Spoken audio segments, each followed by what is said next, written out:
मुलांवर कार्यकर्त्यांवर जो जीवघेणी हल्ला झाला त्या पीडित कुटुंबाला प्रामुख्याने भेटण्यासाठी आम्ही इथे आलेलो होतो। संबंधित लोकांना आम्ही स्वतः रुग्णालयाला जाऊन भेटलेलो आहे आणि मी आणि महेश दांडेजी आता यापुढे जे काही हिंदुत्ववादी विचाराचे कार्यकर्ते आहेत त्यांना आधार देण्यासाठी, ताकद देण्यासाठी आणि आमचं महायुतीचं सरकार हे हिंदुत्ववादी विचाराचं सरकार आहे आणि पूर्ण पद्धतीने ह्या कार्यकर्त्यांच्या मागे उभा आहे हा संदेश देण्यासाठी मी आम्ही इथे उपस्थित आहे।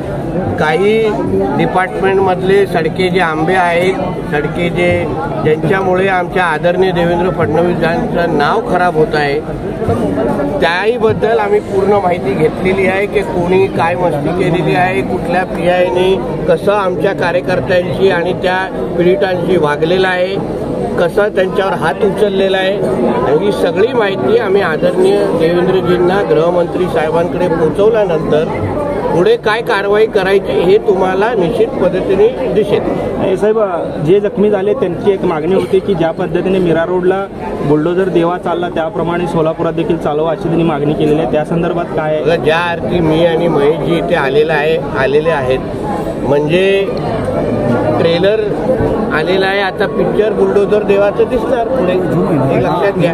हे ट्रेलर दाखवण्याचं काम आम्ही दोघांनी आलेलो आहे। माहिती तरी घेतली पाहिजे की बुलडोजर कुठे चालवला पाहिजे। आता यानंतर बुलडोजर देवा कुठे कुठे चालेल या त्या संबंधित लोकांना कळेल, कारण का आमच्या राज्यामध्ये राहून अशा पद्धतीची हिंमत कोण करू शकत नाही, हिंदुत्ववादी विचाराच्या कार्यकर्त्यांवर हात टाकू शकत नाही आणि प्रशासनामध्ये डिपार्टमेंटमधले काही अधिकारी अगर बसून आमच्याच हिंदुत्ववादी विचाराच्या कार्यकर्त्यांच्या विरोधात काम करत असतील, त्या लोकांच्या बिर्याण्या खाऊन त्यांचे दाढी कुरवड्यात बसायचं असेल ना तर आता येणाऱ्या दिवसामध्ये दिसेल काय काय होतंय। खरं तर ज्यांना मारहाण झालेली आहे त्यांच्यावर देखील गुन्हे दाखल झाले।